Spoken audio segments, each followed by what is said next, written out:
I want to talk Northwestern first before we get to USC because we got off the schneid. I talked to you guys first. BC wasn't even around. So we got rid of that stigma at home. It was fine. Nebraska won anyway.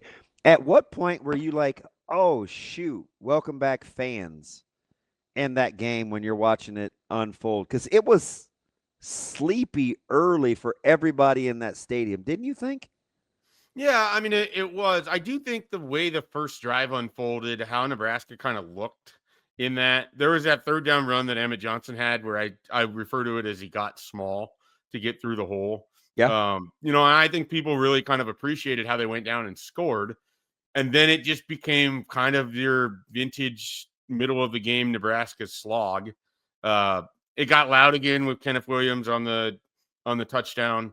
I've said this a couple times that kick return where we get to sit up in the press box, like it was aesthetically gorgeous watching that thing be set up Just because watch you everybody knew get knocked down. well, you knew how it was set up that there was a chance for a massive play. It was going to depend on how he did along the sidelines and if he could just, keep his feet up if people were diving at the ankles, and he did. So he finishes that off with a touchdown. So it gets loud again there. And then, I mean, it honestly, it again kind of quiets down because Northwestern was driving a little bit. And then you get to that whole fourth down situation. And then it gets loud because the fans are mad. And I think rightfully so with what whole transpired there. And so, and then it got really quiet after the Dillon interception, loud again after the Buddha Wright interception, and then loud again on the final touchdown of the game. So it was a late arriving or not at all arriving in some sections of that crowd. Like it was a sleepy day on Saturday. There's a lot that could have went wrong for Nebraska, but I do think that first drive was if they don't have the drive that they do there, it maybe takes them a long time to get into that game because that drive, I think, at least got them on the board, gave them something to work off of. And they didn't really have an issue moving the football. They just continue to not finish at the rate that they need to. Like they're just not finishing with enough points for how often they're getting into the opponent's 40-yard line. Schaefer, so by the sounds of that, seems like you appreciated or at least thought it was effective, the offensive game plan on Saturday. Yeah, I mean, I don't have any. They move the ball fine. Like part of it is they're not getting off the field enough defensively, which allows teams to just keep the ball away from them. Like we had people on our message board fighting over who was playing worse in the game in the first half, and it's like the offense had the ball at 2 times at that point. They put up 7 points and they had an opportunity for a field goal that got missed. Like there's very little more that the offense could have done in the first half of that game when the defense isn't able to get off the field because they gave up 5 out of 7 third downs to start things off. So, some of it is Northwestern did a really nice job of just chunking it themselves, keeping Nebraska at bay. And if that game plays out a little bit differently, if Nebraska gets a couple stops early, there's a chance the Huskers have a much larger lead going into halftime than 1 point. But that's not how it played out. And so, they had to function with what they had. I thought the first drive of the game and the last drive of the game, if you're someone that's high on Nebraska's potential, that shows you the type of offense that they can be. They were effectively ran right through the teeth of that Northwestern defense early. And then the last drive of the game featured 4 third down conversions to 4 different pass catchers, all of them valuable, all of them important, and Dylan Raiola in his element. It is notable to me that in the middle of the game, he can look skittish and off, but when the chips are down and he's got to go make plays, he shows up. He's done it multiple times now in the fourth quarter. I'd rather see that version of him also show up in the second and third. I agree to those that are upset by that. But I do think this is kind of the first time you've had a quarterback that clearly rises to the moment in the fourth quarter, and he's done it 3 times already this year. So I do appreciate that about him. I think there's a lot more good coming out of this game, certainly, than bad. And I think there's things that Nebraska can build upon. There's just things that they're not going to be good at, but that's every team in college football. It's how you mitigate that. It's how you work around it. It's how you emphasize what you are good at that ultimately is going to tell the story for the rest of the season. Schaefer, I ask you because I think you quantified it best over anybody that we've talked to in the last 20 years on the pushback and the consternation about running backs in Nebraska. And you had the great segment about history and what we're used to. And I just like the way you put it. I hadn't forgotten it since you had the segment. So I ask you, why, if we think EJ as in Emmett Johnson has become Nebraska's best offensive option, we're so reluctant to give Coach Barthel any outward credit for his development? I think in part because EJ is one of those guys Which where one? sorry, Emmett Johnson Okay. is one of those guys where you kind of see that underdog story and you see that this is a coaching staff where he's sort of had to come from behind a couple different times. You tend to give him more individual credit, and especially when there haven't been other running backs that have emerged as much. I know Dante Dowdell had a nice year for Nebraska last year. So I think it's some of that. I think a lot of it is the room as a whole has not stood out for people. So that is where Barthel is going to get knocked more than the individual performance of Emmett Johnson. Secondly, it's such a naked position, and I know that you understand this. It's hard to give EJ Barthel credit for Emmett Johnson getting small and getting through that hole. It's hard, and because you don't know what he did and he probably had some effect of that, right? Although, yeah, It's because hard for a in the viewer at home to development, know that. yeah, EJ's Emmett Johnson is a much better runner in 2025 than he is 2024. Like I agree with that. I can see the toughness, I can see the gaining ground. Like that's intentional. And I think the thing that bugs me, and it doesn't bug me like make me mad.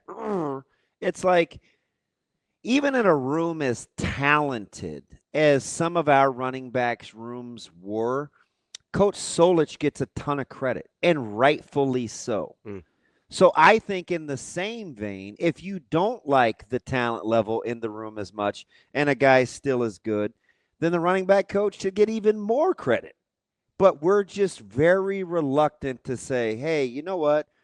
Dowdell left better than when we got him. EJ's a better player than when we last saw him. And we kind of just like, oh, shout out Emmett, as opposed to, man, I kind of like what they're doing in the practice room too, maybe in terms of development. That's kind of how I look at it on a personal level as a running back. Yeah, I think if I certainly can understand that perspective. I think that for a fan base that has largely seen Nebraska underwhelm at that performance, it's going to take more than 8 games from Emmett Johnson this year to completely course correct that. Yeah. A lot of it too is just simply the fear of the unknown. What happens if Emmett's unavailable for a large stretch against USC? What does that do to Nebraska's offense? Then what do we think of EJ's coaching if Isaiah Mosey and Makai Nelson are unable to do what Emmett is able to do? And I don't think that they could or would, but so that becomes that sort of conversation. He's not attached to any one running back that he's brought in as a recruiter. So that's a conversation. There's the fact that Emmett Johnson, again, you had him on your roster. He played well for you in 2023. And then he ended up behind everybody else to start 2024. Like there's that element of it too. So I just think there's enough in here, and we just don't have enough time. I mean, the Frank Solich thing is you had 20 some years of him being involved. So and he's easily my favorite, right? Of anybody that was around. So and so I think, with that comes that element of time. And I also think like part of it too is that vintage Nebraska could go from running back number 1 to running back number 4 and still drive 75 yards and 80 yards in those days and score with ease. So, it's kind of hard to divorce that from yourself, even if you know that it's a great offensive line and you have the option quarterbacks and all of that. So there's that element too. But I think people are reluctant to go in on it at this point in time. I think it's hard for us in the media. I think it's hard for the fan base to have singular positions on position coaches because it's hard to break one out without acknowledging the structure of the whole. Like, we're pretty selective with that. Do you think? Well, no, so? But like, do we do that with D-line and O-line? We are, but it doesn't mean that it's accurate. It doesn't mean that you can do it without having to acknowledge the other. But we choose to. Yeah. But we never, and think about how the conversation is around here. When we're talking about Nebraska's secondary, how often do you hear people refer to Addison Williams instead of John Butler? It's really not that often. Addison Williams has become a quiet guy. No one talked about Rob Dvorak for 2 years as the linebackers coach under Tony White. So, but we talked about Terrence Knight and every chance we got as a defensive line coach. So it's we're selective in how we do it. The media is selective in who they promote. Sometimes intentional, sometimes not. But I think it's hard when you get into individual specific conversations about position coaches, because it has to be reflected in the whole too. I mean, what Dana Holgorsen is calling matters for your offensive line just as much as it matters for your running backs. And I don't think it's insignificant that Nebraska going under center on Saturday was helpful for this team as a whole. Schaefer, I'm glad you brought up kind of the way we isolate certain things in position groups from others, because it seems like even within a position group you mentioned there, we isolate one part of what they do versus the other part. And I don't know how you can give Emmett Johnson his credit for one of the best running back seasons we've seen at Nebraska for a while now, and also at the same time not give any credit at all to the offensive line, which has been much maligned this year. I get the pass pro and the run blocking are different things, but it is the same group. It is the same coach. Like, I think that's one of the bigger things I'm having a mental hurdle getting over, where people are quick to say, hey, we love Emmett Johnson, but hey, let's fire the offensive line coach. Well, I mean, we were doing it in 2014 when we loved Amir Abdullah, and sure. How much of those conversations were, and you heard it from the analysts during the actual games. You heard it from the conversation, but you go back to that 2014 Miami game. Amir runs for like 225 yards or whatever, and you have Brock Hurd. Brock Heward. I don't. Who's Brock Hurd? Anyways, I think you're have him basically. You have him saying on camera, basically like Amir Abdullah is doing this by himself, and then you're watching it and he's making all these moves, and so some of it is Emmett. When you're watching him run, he's creating a lot of it. He's making guys miss. There's someone that's in the backfield right at the start of that play.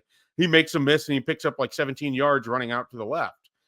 So I think some of it is just how we choose to view it. Our perspective on Emmett Johnson is he's creating a lot of that isn't there. And I don't know that that's inaccurate either. When you look at the Maryland game and the Northwestern game, he's taking advantage of what is there. Duo and press the point of it. Like, I get it. I also think that's smart, because it is nuanced. And you have to appreciate the position for what it is differently than just looking at the totality of the results. That's kind of what you're saying, right, Schaefer? Yeah. Well, and think about how we talked about Emmett too, where it's like, yeah, I like what he does, but he misses holes.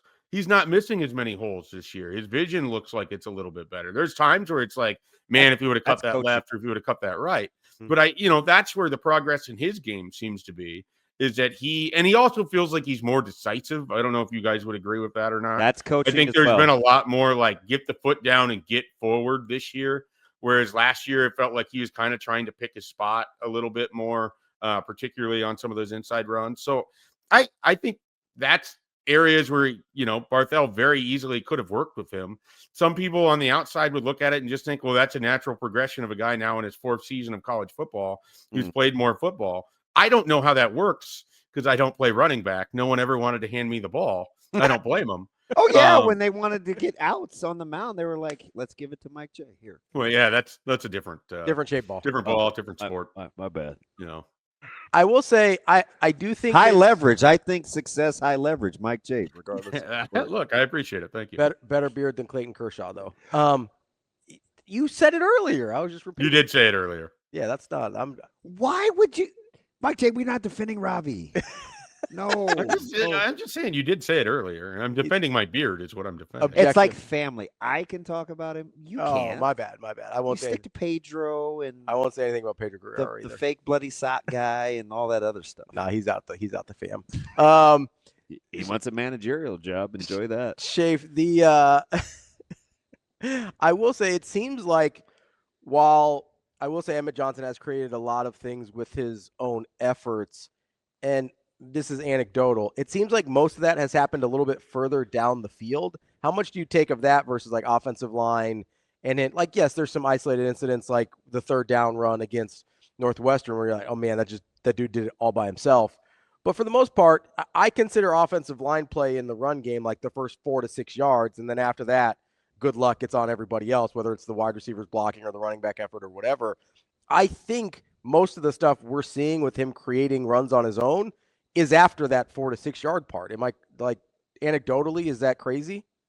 No, but anecdotally, it's also, do you have any confidence when it's 3rd and 1, Nebraska needs to get 1 yard and everybody knows they're going to run it? That's the thing. That's So that's fair. I mean, that's Also the essence of the offensive line conversation right in the middle of it. When Nebraska needs 1 yard, do you have confidence that this group up front is going to move the people and go get it? Because it has looked so bad inside the deep red. It has looked so bad in short yardage situations that it's hard for people to divorce themselves. So when it's 1st and 10 and Emmett gets a great lane blocked up by this offensive line, you're probably not thinking about the offensive line so much as you're thinking about Emmett Johnson. You think about the offensive line when it's 3rd and short, when it's 4th and short, when it's the deep red zone. I mean, again, it's just how we train ourselves to watch football as much as anything else. I'm not disagreeing with your premise. Mm-hmm. I'm just saying that the easy counter to that is when Nebraska needs a yard and the defense knows Nebraska needs a yard, it is pulling teeth for them to get that yard. And it should be. It's football. It shouldn't be easy, right? But, man, they make every 3rd and 1 as difficult as possible. Some of that is just play calling and not having a power component as a running back. I was going to say, I think they're hurt by that too. Does it also hurt when you decide to play 10 on 11 on short yardage situations by putting Dylan in the backfield? I don't know, because I got a big kick out of watching him stand behind the official and he was waving the chains like he was the one calling that. That was great. He did it 2 straight times on Saturday afternoon. He's just letting us know it's time to move the sticks. That's all. I loved it. It's great. He is unintentionally hilarious in between plays in a way that I don't think he intends to be. But if you just sort of watch him in between plays and all the different stuff that goes on, he has like 5 different roles out there besides being Nebraska's quarterback. It's great. And including head cheerleader. Mike J., let me ask you something. I kind of intimated this on Monday. We were talking to Sam, and it's, excuse me, 6.5 point underdogs. It seems a little kind of doomy and gloomy. We're not super confident. And I said to Sam and Ravi and some of these guys this morning, SC is an interesting team because you have to watch them. Statistically, you'd think they would be world beaters, especially on offense, yet their fan base doesn't feel that way, and they don't always play that way. What do you think the disconnect is between what we actually analyze in stats versus what we actually see transpire in games with USC? Well, or is there one? I think you're bringing prior baggage with Lincoln Riley, so the expectation is it's going to be a high-flying attack that's incredibly efficient. I don't know that that's not true. I think people would be surprised at how well they run the football this year relative to what you think of with Lincoln Riley and those Oklahoma they're run first. And then the other thing is Jaden Maeva has made himself into a much more efficient quarterback than the version that Nebraska took on last November. But I don't know. Their outside passing game isn't as explosive as it has been in the past. I think Mekhi Lemon's incredible, and that's going to be a tough matchup for Nebraska. But yeah, they're not. This isn't like one of the better Lincoln Riley offenses Nebraska has taken on, but it's still a Lincoln Riley offense. It's still going to get people to think about it in that sense, and they still put up points on teams. But when you watched them play Purdue when they took on Illinois, and you called it on this space, the Tuesday before that game, you were all over Illinois, and I thought it was going to be USC. They have flaws. Like this is not a college football playoff team. I thought they had a chance to be. They are not. They're not good enough in some areas. I think Nebraska has to figure out how they can attack those. I think the biggest thing Nebraska has to do on Saturday is stay on the field. They have to continue to get first downs and just keep USC sort of at bay, and put pressure on them that way. Because, I don't know how comfortable USC would be playing in a game where they have limited possessions and everything sort of matters because you're just 1 or 2 mistakes away of being on the wrong side of it. And so I am kind of fascinated how Nebraska handles this. If they slow things down, if they're able to just chunk it down the field that way, it's going to be a really fascinating matchup. I have a tough time. It's still Tuesday. I don't have to pick a winner yet.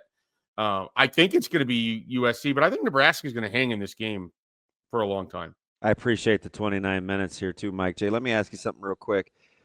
Did you like the tenor? Surprised at the tenor? It was pretty, for as standard as a Matt Rhule press conference could be. I thought yesterday was just, I don't know, it was pretty much standard groceries, right? You need milk, eggs, little meat and bread. Like, I guess I appreciated it. It's very football-y. That's good, because the week before he allowed himself to be vulnerable and the staff allowed themselves to be vulnerable, and it ran with their dissension amongst the staff and they're not communicating and everything else. So at least we get to avoid that this week. It looked like a staff that looked like they communicated going into that Northwestern game. Just my opinion with how they played in it. But I thought it was just kind of back to what you would expect off of a win, like a business-like performance from them. Don't make too much of this game, even though it's really big internally over there. Don't make too much of the win against Northwestern, even though it was nice to get back on the winning side of things and go back to stacking days. I mean, that's who they're supposed to be as a program, and that's how, I thought that they addressed it. I thought, really, if anything, the post-Minnesota recap was more of the departure from the norm. That was a detour from what I would expect. And some of that was, I felt like Matt Rhule thought it was necessary to put it out there for the fan base to understand where he thought the team was coming out of that. And he told you they were going to be ready to play, and they came out ready to play, and they won the game against Northwestern. That's our guy, Mike Schaefer, Husker247. Schaefer, appreciate the time as always. We'll talk to you next week. All right, guys, I appreciate it. Have a good one, buddy. That is Mike Schaefer, Husker247.